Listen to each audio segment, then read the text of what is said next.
वाह वाह। इसलिए धर्म के नाम पे तनाव मत पालो। भगवान राम खुद भी जानते हैं कि उनके प्रचार प्रसार में भक्ति कितनी है और इस्तेमाल और राजनीति कितनी है। वरना सबसे ज्यादा तो राम जी की कृपा आडवाणी जी पे होनी चाहिए थी। क्या व्यंग भाई साहब, वाह। उस भले बुजुर्ग आदमी को ये थोड़ी पता था कि मोदी जी पांव छूने के बहाने जमीन खींच लेंगे। ये हमारी चिंताएं हैं।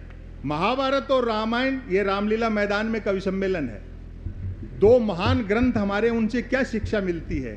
राम कथा से तो ये शिक्षा मिलती है कि सोने का हिरण नहीं होता, और महाभारत से ये सीखना चाहिए कि बहुमत की ताकत का दुरुपयोग करो तो क्या नतीजे निकलते हैं। वाह वाह। ऐसे दौर में जब सोशल मीडिया और ये सब है, मैं एक रचना आपको सुना देता हूं। कलक साहिबा का भी मैंने समय लिया थोड़ा सा, देखिए साहब। स्वागत भाई साहब। सोशल मीडिया ने भौगोलिक दूरियां कम कर दी, आदमी से आदमी को दूर कर दिया, और अब तो आदमी खुद से कटता जा रहा है। मैं बधाई देना चाहता हूं कि नया जिला बनने पर सुरेश मोदी जी, आपने और नगर परिषद ने सबसे पहला कार्यक्रम कवि सम्मेलन का रखा।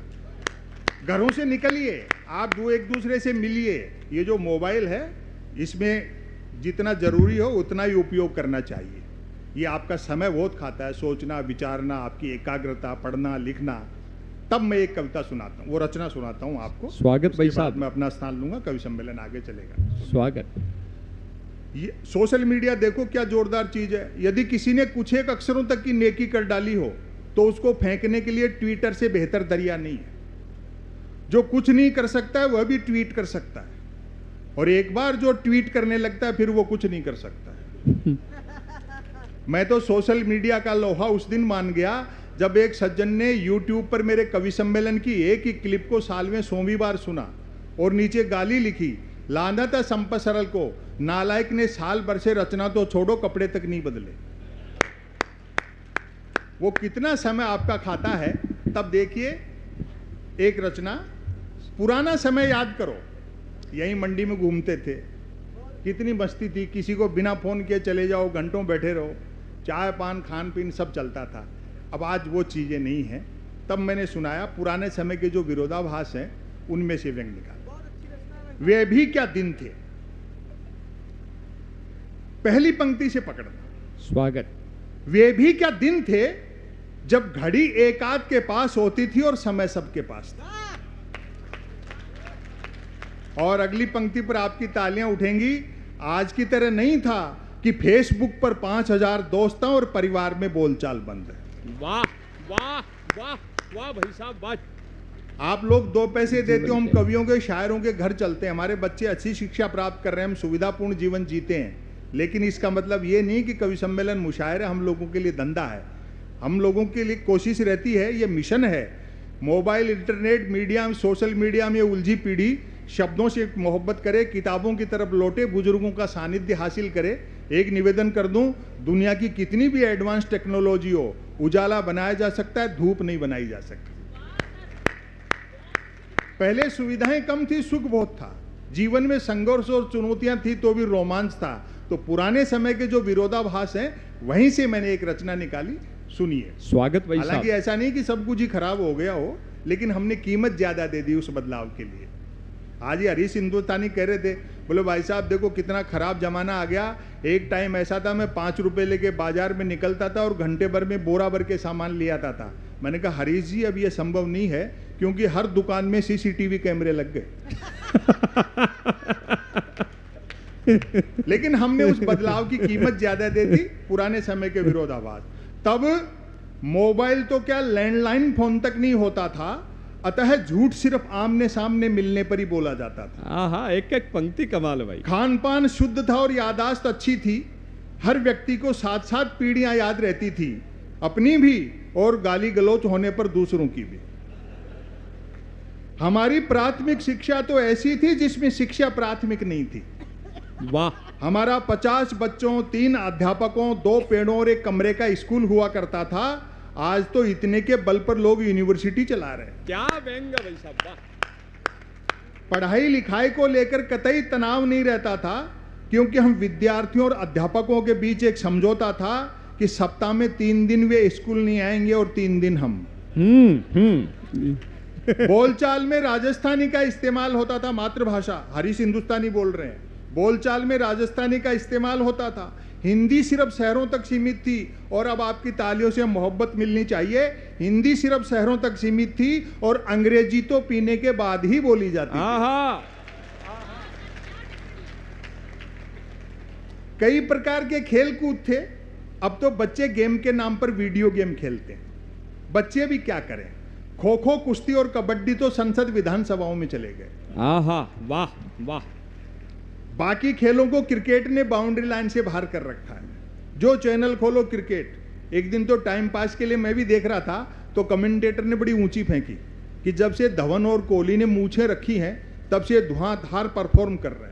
मेरे उस दिन समझ में आए कि दुनिया में महिला क्रिकेट क्यों पिछड़ा हुआ है। अब अपना बचपन याद करो, बड़ा अच्छा सुन रहे हैं आप लोग। हालांकि क्रिकेट तब भी खेला जाता था, बैट का मालिक बैटिंग करता था और बॉल का मालिक बॉलिंग। फील्डर भी यही दो होते थे। बैट टच न होने पर फेंकी हुई गेंद फेंकने वाले को लानी पड़ती थी। एक ओवर कुल कितनी गेंदों का होगा, यह गेंद का मालिक तय करता था। बल्लेबाज पहले गेंद पीटता था, फिर मूड के अनुसार भागकर या चलकर रन बनाता था, तत्पश्चात गेंद लाता था। अब आपकी तालियां उठेंगी, ऐसा भी होता रहता था कि बल्लेबाज की दिन भर गेंद लाने की इच्छा नहीं रहती थी और वह दिन भर रन ही बनाता रहता। हम आवारा पूंजीवाद के दौर में जी रहे हैं। कहां से पैसा आ रहा है, कहां जा रहा है। 1 रुपए की जमीन 100 रुपए की हो गई, 5 रुपए की चीज 50 रुपए की हो गई, कोई हिसाब किताब नहीं। तब देखें आप, लोग पुराना समय, पुराने लोग बैठे हैं, लोग भूखे उठते तो थे किंतु भूखे सोते नहीं थे।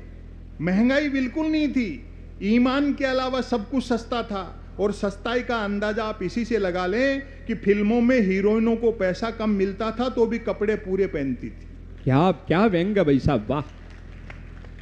उन दिनों रामलीलाएं मनोरंजन का प्रमुख साधन हुआ करती थी। इसी मैदान में आपने रामलीलाएं देखी होंगी। आज धर्म के नाम पर कितना तनाव फैलाया जाता है। रामलीला में एक नकलची भी होता था, नाच गाने भी होते थे। तुलसीदास ने, वाल्मीकि ने तो कहीं नहीं लिखे कि उसमें नकलची भी है या नाच गाने भी हैं। लेकिन समाज उदार था। हमने उदारता खो दी, एक दूसरे को सहना बंद कर दिया। तब देखें, उन दिनों रामलीलाएं मनोरंजन का प्रमुख साधन हुआ करती थी, जिनमें महिला पात्रों का रोल भी पुरुष ही किया करते थे। रामलीला वालों का गले मिलने और गले पड़ने का समय अलग अलग होता था।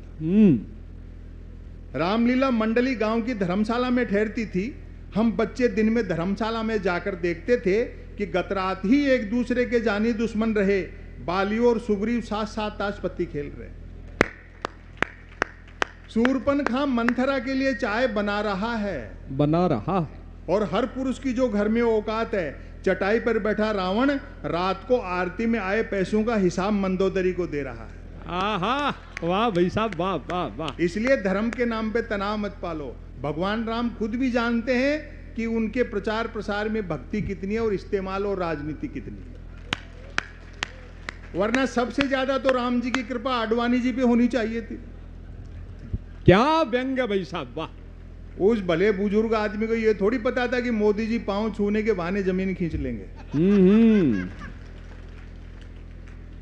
लोग पैदल चलते थे और पदयात्राएं करते थे, जो कि पद प्राप्त करने के लिए नहीं होती थी। कुछ एक के पास साइकिलें होती थी जो 4 रोटियों में 40 का एवरेज देती थी। वाह। कारें मोटरसाइकिलें तो छोड़ो, बसें तक गिनती की हुआ करती थी। जहाज और हवाई जहाज तो हम किताबों में देखते थे और कॉपियों के बनाते थे।